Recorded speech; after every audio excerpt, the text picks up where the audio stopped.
যুব শক্তি পোর্টাল, আগে যেটা ছিল যুব সাথী পোর্টাল, সেটাকে যুব শক্তি করা হয়েছে, যেখানে প্রত্যেকে পেয়েছো অনলাইনে আবেদন করার পরে ১,৫০০ টাকা করে। তো সরকার পাল্টানোর পরে যুব শক্তি একটা নতুন সংগঠন তৈরি করেছে, যার youth service in sports government of West Bengal. এটা দেখতে হবে যে এখানে খেলাধুলা এবং সার্ভিসের মধ্যেও কিন্তু যুব শক্তি সার্ভিসটা পড়ছে। আমি একটা ভিডিও বানিয়েছিলাম যেখানে বলেছিলাম যে এক্সচেঞ্জের জন্য, মানে যুবশ্রীর জন্য আপনাকে অ্যাপ্লিকেশন করতে হবে, তারপরেই কিন্তু আপনি যুব সাথীটার জন্য অ্যাপ্রুভ হবেন।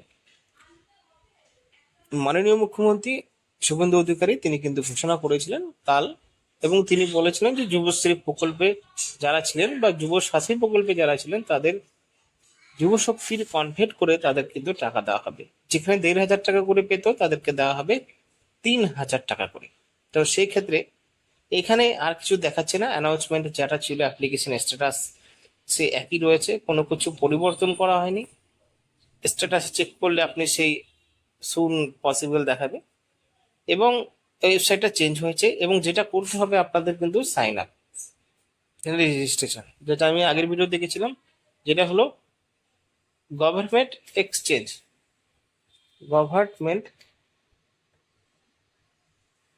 ঠিক আছে, এমপ্লয়মেন্ট এক্সচেঞ্জ বলেও সার্চ করতে পারবে।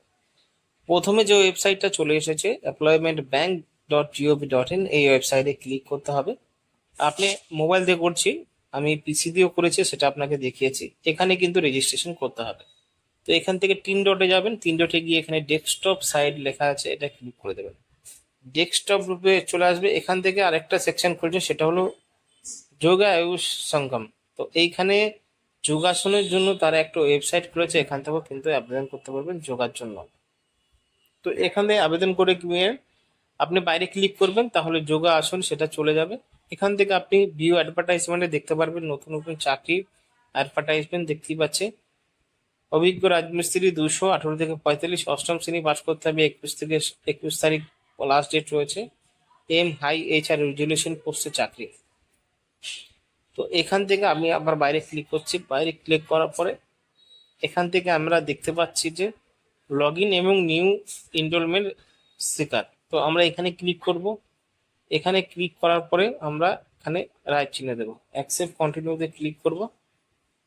ক্লিক করার পরে এখানে কিভাবে ফর্ম ফিল আপ করতে হয়, তো এখানে দেখতে পাচ্ছেন রিটেন ফুল নেম, এখানে নাম লিখবেন, তারপরে এখানে পোস্টাল অ্যাড্রেস লিখবেন, যেভাবে রয়েছে মায়ের নামও লিখতে হবে। যদি আপনি বিবাহিত হয়ে থাকেন তাহলে আপনার স্ত্রীর নাম লিখতে হবে।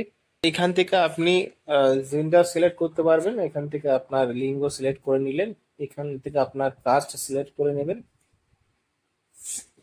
তারপরে এখানে আপনার রিলিজিয়ন সিলেক্ট করতে হবে, তারপরে আপনার ম্যারিটাল স্ট্যাটাস, এখানে যদি বিবাহিত হয়ে থাকেন ম্যারিড সিলেক্ট করবেন, যদি ডিভোর্সি হয়ে থাকেন ডিভোর্সি সিলেক্ট করবেন, আর যদি আনম্যারিড হয়ে থাকেন আনম্যারিড, এবং যদি মহিলা হয়ে থাকে আপনি মানে বিধবাও সিলেক্ট করতে পারবেন। এখানে মোবাইল নাম্বার লিখবেন, ডেট অফ বার্থ এখানে লিখবেন, আপনার মধ্যে যে ডেট অফ বার্থ রয়েছে আপনার সেরকম ভাবেই লিখবেন।